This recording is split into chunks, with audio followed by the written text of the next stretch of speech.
This is Dr. Squirrel 123, and I just realized that my past video was posted onto my other account. Same with this one, probably. So my actual account is Dr. Squirrel 123. I just can't seem to find out how to upload it. It's just being kind of weird. So I have a 5-subscriber special that I wanted to post on my Dr. Squirrel account, but then again it got posted onto this.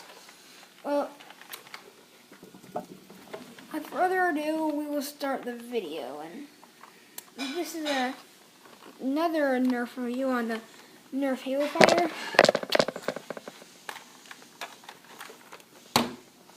This is what it looks like.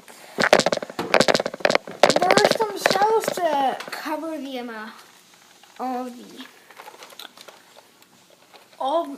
the clips, but I don't. Mine kind of fell off and had too lazy to put them back on because kind of hard to put on, and also they really don't give you any advantages. So I'll start the video now.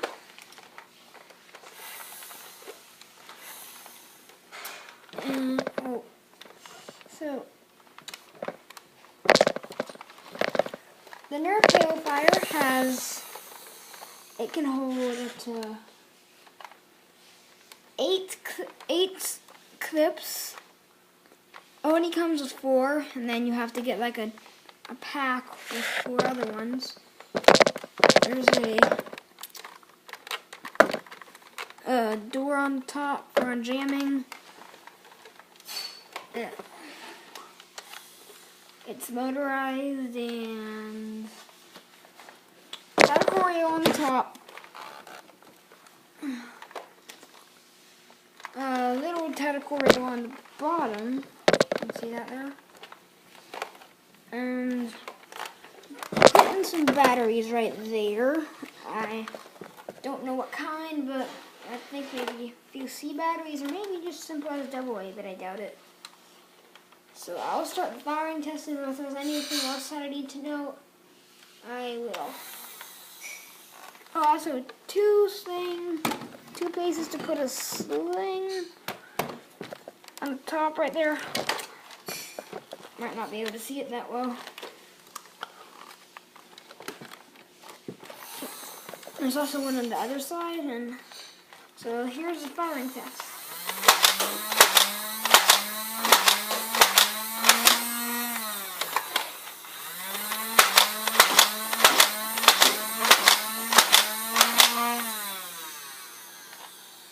So that was 2 of the clips.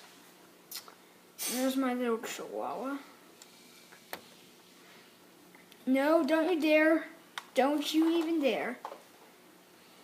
So that was a firing test. What the heck? Let's fire one more round. Okay, this is what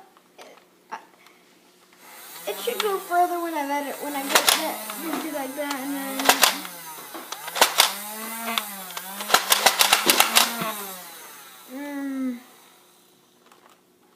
so that's it. This is Dr. Squirrel 123. If there's anything else I forgot to say, just tell me in the comments below.